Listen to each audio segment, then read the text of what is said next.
Hey guys, hope all is well. So what I thought I'd do today is just go through a video about talking about some of the roadblocks that I've encountered as a business owner when perhaps business has plateaued or that the business isn't growing at the rate I wanted it to. What I'm going to do is I'm going to run through some of the changes I made and some things that I focused on within the business that really made a difference. Okay. For those that don't know me, my name's Justin McGuire. I run a multi-7-figure recruitment business. I run it across the Middle East and Asia. I also have a coaching business where I teach early stage founders or founders of recruitment businesses how to build a 7-figure business that gives them a lovely life using offshore and onshore teams, marketing and process. I've got my at the end of this show, there'll be a link to how you can join our program. But what I thought I'd do now is just crack on and just talk you through, prevent your business from hitting a plateau, what you can do to re-energize and boost growth again. The first thing I want to do is just acknowledge that many entrepreneurs hit a growth plateau. Many businesses hit a growth plateau. Many businesses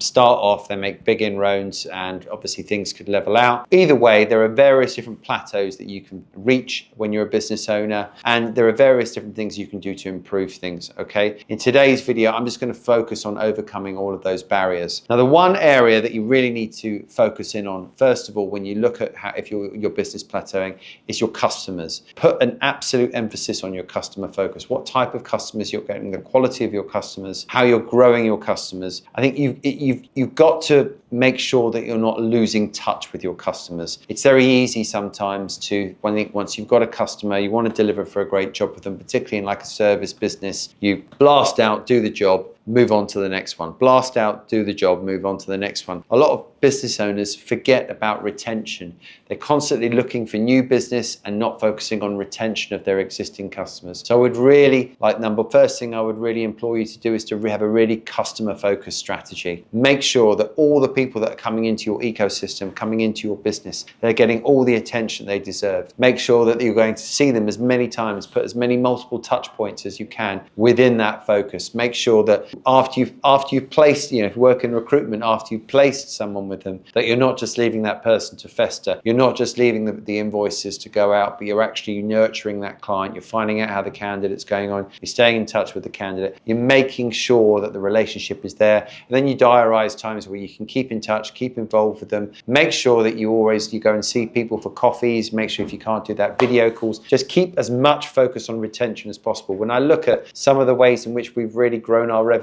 over the years, it's not when our emphasis has been on finding new customers, which, by the way, I think is very crucial. It's been nurturing and retaining existing customers. So nurture, retention, absolutely critical there. Conduct regular surveys as well with your customers. They are always there for you to learn, okay? After you've run a process with someone, after you've engaged with someone, after a sale's gone through with a customer, survey them. Find out what they feel, find out what they liked, find out what they didn't like. You'll find a lot of people actually hold back from telling you what they don't like about working with you, but you can take so much from that. Survey your customers, find out how they feel. Absolutely critical that you do that. Second thing I'm going to talk about now is marketing and branding, and you might think, hey, that's no surprise given my background in marketing and branding, given my strong emphasis on it in recruitment. But honestly, brand is absolutely everything, okay? You've got to have a consistent, you've got to have a marketing strategy. Don't think that just having a logo, just having yourself out there, just don't think in a really crowded, competitive marketplace, don't think that having a marketing strategy is not going to get you in. A marketing strategy is everything, particularly in recruitment. So many people do marketing badly.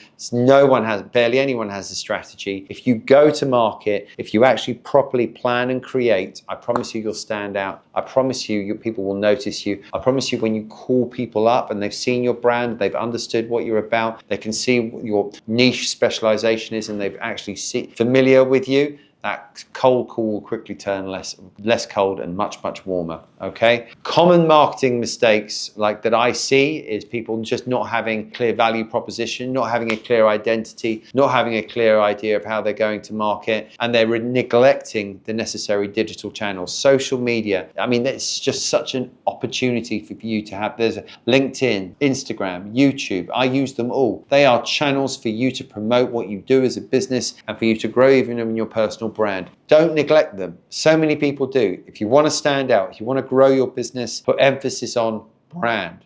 Okay. The other thing I would just 100% do is you've got to refine the message. You've got to make sure that don't ever assume in marketing. I think a lot of people assume that what you do and how you go about it, it's clear to everyone. Again, you've got to refine your message to the market. You've always got to remind people of what your identity is. You've got to remind your staff what your identity is. You've got to remind your staff and your customers what your vision is. Never be complacent enough to think that everyone understands your business, its strategy, its focus, and its ethos. You've got to keep refining that. You've got to keep reminding people of it. Do that regularly, and if you keep your marketing and brand strategy running solid, keep it running consistent, you will stand out. Okay. The other thing I'm going to talk about, obviously, is product and service offering. The reason your growth might be plateauing is because you simply don't have a product that is going to allow you to have retention, allow you to have growth. In recruitment, many people rely on a simple contingent recruitment strategy, a success-related one. Many other businesses, they rely on success-related. But how else can you monetize what you do? How else can you run a product in? How else can you offer retained services into what you do? Must be various ways that within your business that you can productize it, that you can systemize it, that you can build a recurring revenue model into it. I'll give you an example of this. We have an offshore team, generate tremendous amount of CVs, tremendous amount of volume of a product for our business. We also offer a bespoke solution to customers where they might not want us to be completely involved in the interview process, but they want to source candidates. That we can give them access to our offshore team. We've built one hell of an audience within our recruitment business, like nearly all, between me and the business, nearly like 1 million followers. We can give people access to that. These are different ways in which we utilize the products, systems, and services that we offer. Look at your product, see how you can refine it, see how you can grow it, see what other revenue streams you can get from it. Various different ways you can look at that, I'm sure, within your business. The other point I want to look at is your operations and your systems. An effective service business has really slick operating systems. An effective business has a great CRM, automates as much as it possibly can,